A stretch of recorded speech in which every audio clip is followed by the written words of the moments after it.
দুনিয়ার উপর পরকালকে অগ্রাধিকার দিতে হবে। আমরা দুনিয়া দুনিয়া করি, এই দুনিয়ার মহব্বতে আমরা পাগল। এটার জন্য আমরা কত চেষ্টা করতেছি, আরো চাই, আরো চাই, বাড়ি চাই, গাড়ি চাই, হাফ নেতা হইছি, ফুল নেতা হইতে চাই। 5টা জমি আছে, 15টা জমি চাই।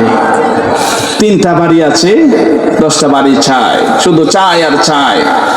এজন্য রাসূল করিম সাল্লাল্লাহু আলাইহি ওয়াসাল্লাম বলেন, লাউ কানা লিবনি আদম ওয়াদিয়ান মিন মাল লাবতাগা ওয়াদিয়ান সালিসা ওয়ালা ইয়ামলাউ জাওফা ইবনি আদম ইল্লা তুরাব।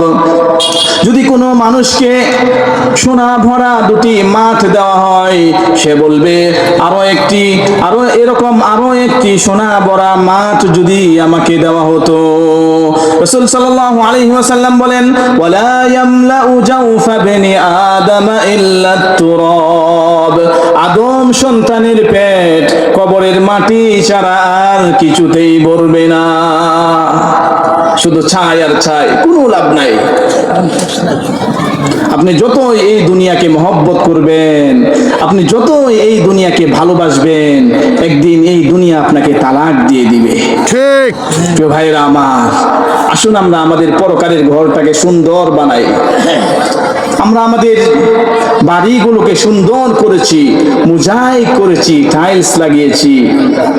দুবাই থেকে সুন্দর সুন্দর টাইলস এনে লাগানো হয়েছে, পাকিস্তান থেকে সুন্দর সুন্দর পাথর এনে বসানো হয়েছে। বাথরুমের ফিটিংস গুলোতে যে পরিমাণ টাকা খরচ হয়েছে, তা দিয়ে গরিবের 5টা বাড়ি হয়ে যায়।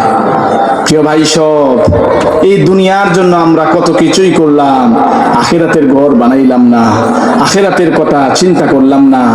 আল্লাহ রাব্বুল আলামিন আমাদেরকে আখিরাতের ঘরটা সুন্দর করার তৌফিক দান করুন।